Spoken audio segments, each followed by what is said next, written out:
Assalamualaikum warahmatullahi wabarakatuh. Ketemu lagi di channel Fisika Sekolah. Kali ini kita akan membahas tentang potensial listrik. Ya, ini materi kelanjutan dari medan listrik. Sangat sederhana dibandingkan dengan medan listrik dan gaya listrik. Ya, kenapa? Ya, nanti kita lihat saja. Nah, seperti biasa, selalu saya awali bahwa di dalam Fisika Sekolah, saya selalu mengawali bahwa sesuatu itu harus diawali dari pengetahuan tentang konsep dasarnya. Jadi jangan loncat dulu ke soal ya, kalau misalkan konsep dasarnya belum paham. Mengapa? Karena soal itu bisa dibuat kondisi berbeda, tapi kalau konsep dasarnya paham, maka itu akan memudahkan kita. Oke, di dalam konsep dasar yang akan kita pelajari, ini kita akan membicarakan mengenai potensial listrik oleh muatan titik. Ya, jadi muatan titik itu, jadi muatannya itu tidak ada ukuran, anggap sebagai sebuah titik meskipun digambarkannya tidak dalam sebuah titik. Nah, seperti kita ketahui bahwa muatan itu ada dua ya, muatan positif di sini. Berarti ingat ya, muatan positif itu akan memancarkan medan, di sini radial keluar di sini arahnya.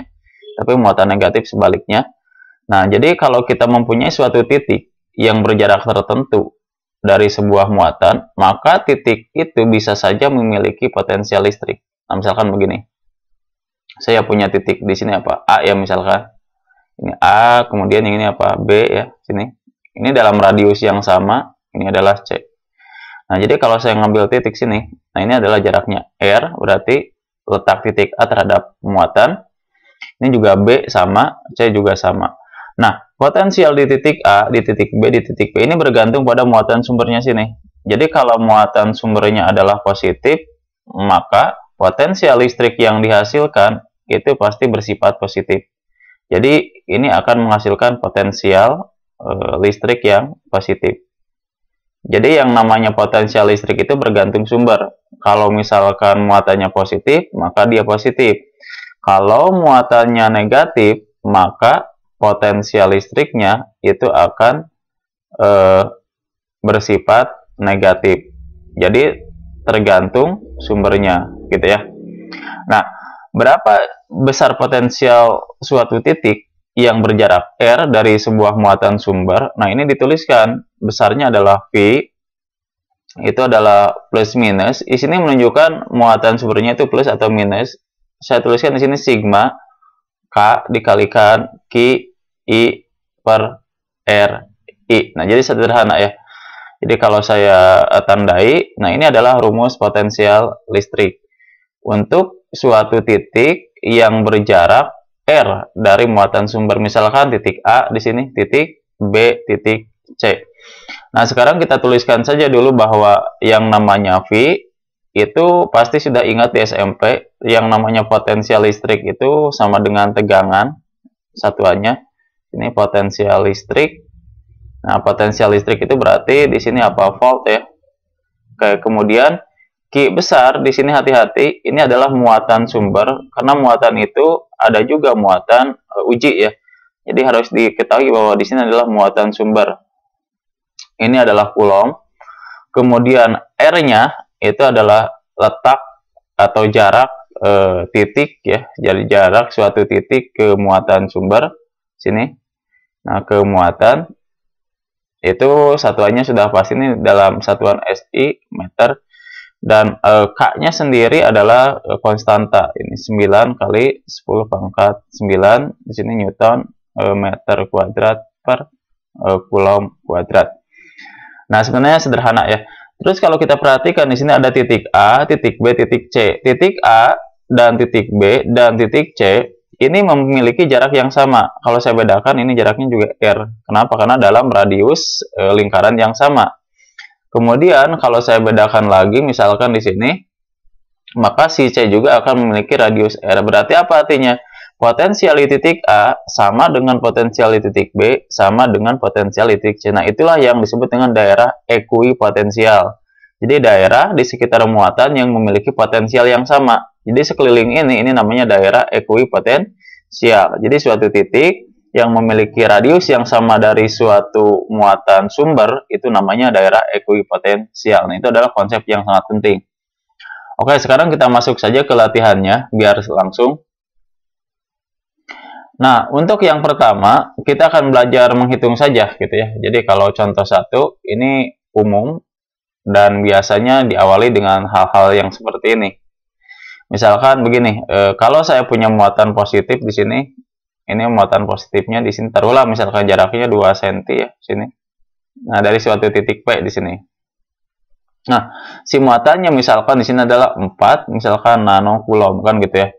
Nah, kemudian ada daerah yang kedua sini, bukan daerah yang kedua, ada sumber muatan yang kedua, taruhlah ini negatif di sini. Kayak sini, ini kita tulis misalkan ini adalah 3 cm kan gitu ya. Dengan muatannya di sini adalah 6, misalkan 6 nanocoulomb. Nah, pertanyaannya adalah berapa potensial di titik P? Nah, ingat ya, potensial itu adalah, jadi kalau saya jawab di sini, potensial itu adalah skalar. Jadi kalau kita bicara potensial, maka yang harus dipahami ini adalah skalar, bukan vektor. Apa artinya skalar? Skalar itu dia hanya memiliki nilai. Nilai itu tergantung muatan sumbernya. Kalau positif jadi positif, kalau negatif jadi negatif. Jadi kalau kita jawab, maka potensial di titik P itu berarti P ada 2 di sini, ada potensial dari muatan yang positif, kita tulis di sini muatan 1, yang ini adalah muatan 2 kan gitu ya. Maka kita tulis ini adalah V1 ditambah dengan V2. Maka kalau kita urai, Vp akan sama dengan di sini K dikalikan Q1 per R1 ditambah dengan K dikalikan Q2 per R2 kan gitu ya. Nah, jadi kalau kita geser ke sini, Vp akan sama dengan K-nya kan sudah tahu tadi 9 kali 10 pangkat 9 dikalikan Q1-nya, ingat positif 4 nano, nano itu 10 pangkat min 9 sini. Nah, jaraknya itu harus selalu ke meter, 2 cm itu berarti 2 kali 10 pangkat min 2. Nanti ditambah dengan dalam kurung di sini 9 kali 10 pangkat 9 dikalikan 6 kali 10 pangkat min 9 kan gitu ya. Oke, dibagi dengan berapa nih? 3 ya. Oke, 3 kali 10 pangkat min 2. Nah, ini ada yang salah.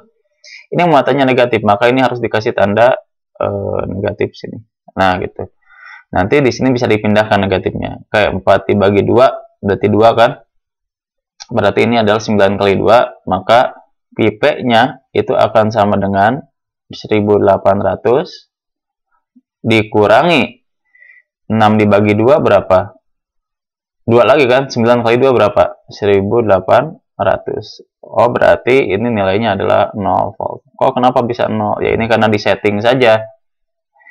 Muatan terhadap jaraknya itu hasilnya 2 ada. Jadi di sini tidak ada potensial listrik. Nah, ini adalah contoh yang pertama. Jadi sangat sederhana. Kalau ada 3, ya tinggal aja tambah V3. Kalau ada 4, tinggal tambah aja V4. Nanti V3 dengan V4 itu bisa positif, bisa negatif, tergantung pada muatan sumbernya gitu ya. Oke. Sekarang kita masuk ke contoh yang kedua. Oke, contoh yang kedua. Contoh yang kedua biasanya mencari muatan ya. Saya misalkan gini, misalkan saya punya segi 4. Nah, segi 4 seperti ini. Segi 4 ini memiliki jarak ya yang sama, sisi yang sama. Misalkan ini A sisinya. Ini A, ini juga A ya, ini A. Kayak sini. Saya punya Q1 di sini. Ini Q1 sumbernya, kemudian yang ini Q2. Nah, yang ini adalah Q3. Ini misalkan titik P di sini. Nah, soalnya bahwa di Q1 misalkan ini adalah Q. Nah, Q3 sorry di sini. Oke, berarti Q3 ya, ini Q3 misalkan ini adalah min 2Q. Nah, yang ditanyakan itu adalah tentukan ya. Tentukan jenis ya. Oke, tentukan jenis dan besar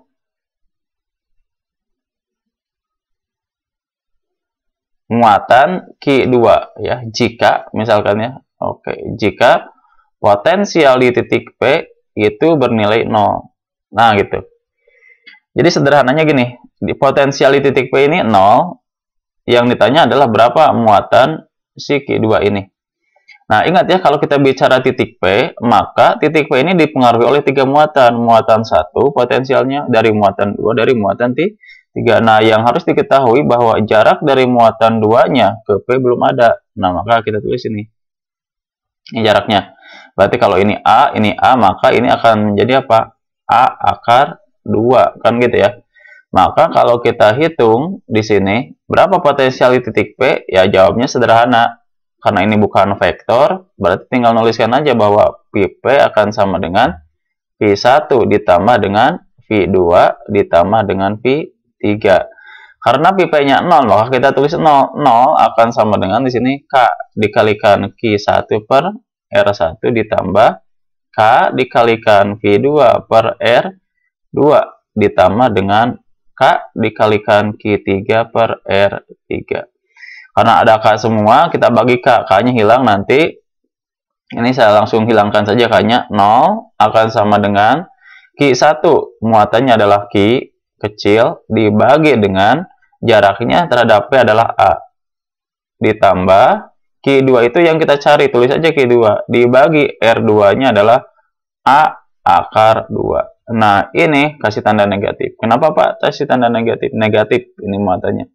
Ini adalah min 2Q dibagi dengan A, kan gitu ya.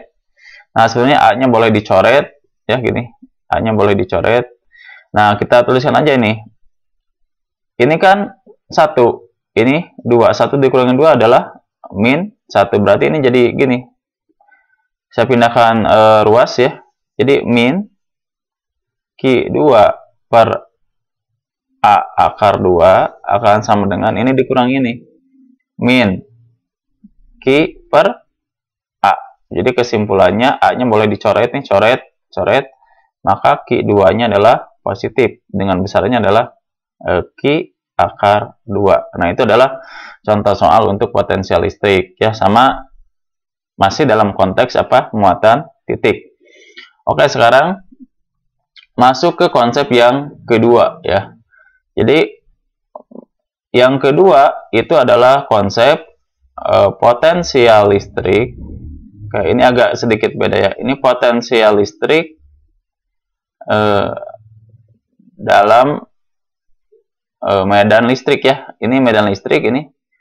Itu medan listrik homogen. Oke, jadi bagaimana dengan medan listrik homogen itu? Jadi kalau medan listrik homogen itu biasanya berasal dari plat atau benda-benda homogen. Misalkan saya punya sini plat kan gitu ya, kayak sini plat positif, sini kemudian di sini ada apa di sini. Oke, saya hapus dulu. Kemudian di sini ada plat negatif. Ingat ya konsepnya, berarti medan listrik itu berarah dari mana? Positif ke negatif sini. Ini arah medannya sini. Jadi kalau kemana arah medannya? Nah, di sini. Ini adalah arah medan listrik. Ini E ya. Nah, ini namanya E homogen. Nah, jadi kalau di dalam medan listrik, maka homogen sama. Di sini juga akan terdapat daerah ekuipotensial. Jadi titik-titik yang dalam garis yang sama dari plat, misalkan saya buat ini garis ini. Ini kan ada titik sini. 1, 2, 3, 4. Nah, ini namanya daerah ekuipotensial. Potensialnya sama. Tapi kalau saya geser ke sini, pasti potensial yang di kanan sini berbeda dengan yang di kiri. Yang di kiri lebih positif, yang di kanan lebih negatif. Jadi lebih besar atau lebih tinggi yang di kiri. Bisa aja ini potensial 1, yang ini adalah potensial 2. Nah, daerah ekuipotensialnya di sini. Daerah ekuipotensial dengan potensial yang berbeda dan seterusnya. Nah, prinsipnya ketika saya punya medan listrik homogen, saya gambar ulang di sini. Sini medan listrik homogen. Sini. Ini tidak tahu dari mana asalnya, pokoknya saya punya medan listrik homogen saja gitu. Nah, ketika saya ingin memindahkan sebuah muatan, taruhlah misalkan saya ingin memindahkan muatan dari sini, ini suatu titik, ke sini. Nah, sini. Dipindahkan ke titik sini. Misalkan ini titiknya adalah titik A, ini dipindahkan ke titik B. Sedangkan arah medannya adalah ke sini. Nah, berapa besar potensialnya untuk memindahkan muatan positif A ke titik B, muatan positif dari titik A ke titik B. Kalau misalkan diketahui lintasan lain, ini ada lintasan pembantu misalkan ke sini, biasanya. Nah, sini. Nah, ini adalah lintasannya. Jadi lintasan titik C, oke, misalkan ini sini C ya. Misalkan diketahui bahwa jaraknya ke sini ini adalah 4 cm.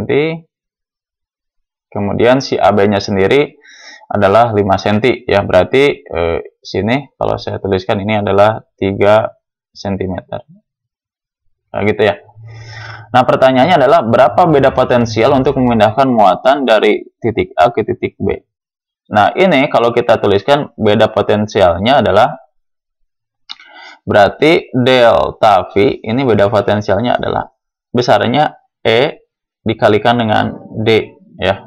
Nah, ini adalah beda potensial di antara medan yang homogen. Jadi V-nya adalah beda potensial, D-nya adalah hati-hati jarak yang sejajar dengan medan listrik. Ya, jadi E-nya sendiri adalah medan listrik. Ya.